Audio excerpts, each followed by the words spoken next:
Stevie, is it just down to Jurgen Klopp? Is that oversimplifying?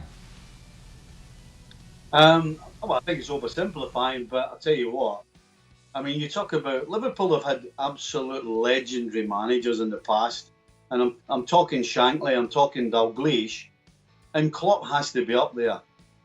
Not because they're European champions, and not because they're Premier League champions, but the way they play the game. Liverpool is about attacking the opposition and getting after them and squeezing the life out of them. And that's exactly what these three legends, in my opinion, the three greatest Liverpool managers, obviously Bob Paisley's in there as well, but they were all about squeezing the life out of the opposition and enjoying playing.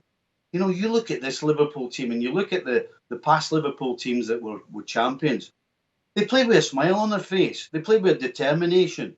And they would do anything for the manager. These managers that I've mentioned, every single player that played for them would throw themselves on a hand grenade if they asked them to. That's what Klopp means to these players. And so, yes, the ability of the players is why they're winning the title. But the way he's setting them up, the way he's motivated them, the way tactically he's got them playing in certain games. I mean, the guy is absolutely phenomenal. Robbo, probably not much debate that he's among the best managers in the world, but do you think he's actually right now, based on this accomplishment, the best manager in the world? At the moment, he's the European champion. He's the Premier League champion. They've won by a record. They're going to win by a record amount of points, I would imagine. It's been a great run they've been on. And as Stevie said, it's the way they play the game.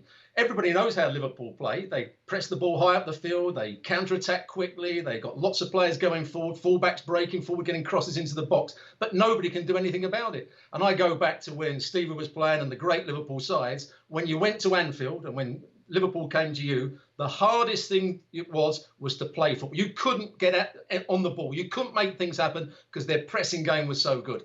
That's what Klopp has brought to Liverpool once again. Stevie, they're on 86 points. The record is 100.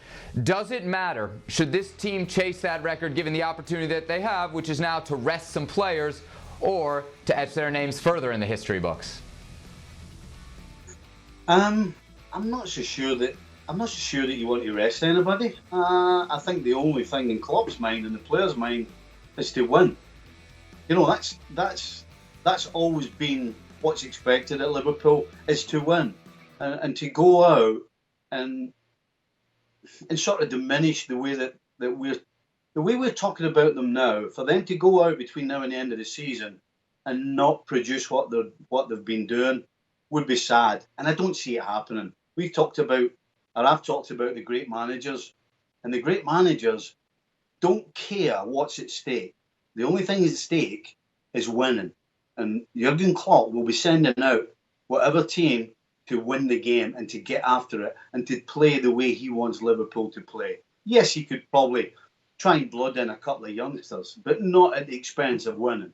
And I don't think that's what he'll do. He will not sacrifice winning every time he goes on the field for anything. Robbo, as a neutral, I want to see Liverpool chase City's record, but you can't deny the huge advantage they would get from giving their guys a break. Manchester City, for example, could be playing well into August. Yeah, but I think they want to play as well as they can week in, week out. That's the philosophy that Jurgen Klopp has got. They want to win as many games as possible. They want to break that record. And I can't see any reason why they won't. Yes, Stevie said they might blood one or two younger players. They might just rotate the squad. But they will still ask, or he will ask, for them to play at their maximum week in, week out. So I can't see them resting on their laurels. Stevie, one last order of business before we cut you loose, and this is Dan Thomas's fault, so you can blame him. He's drudged up the predictions from the beginning of the season. You picked Manchester City to win the Premier League. What do you have to say now? Thank goodness I'm wrong. That's what I've got to say. Sometimes it's good to be wrong. This is the perfect example. Robbo, you picked Liverpool. What did you see that Stevie didn't? Well, I changed my mind on the Community Shield when Liverpool played really well. I could see there was a determination about them. They outran Manchester City in that game. Yes, they lost on penalties, but I thought they looked the better side. And they had that bit between their teeth, having just won the European Cup. You knew that they were going to be the top side, and that's why I chose them. Thanks so much for watching ESPN on YouTube. And for more sports highlights and analysis, be sure to download the ESPN app. And for premium content and live streaming, subscribe to ESPN Plus.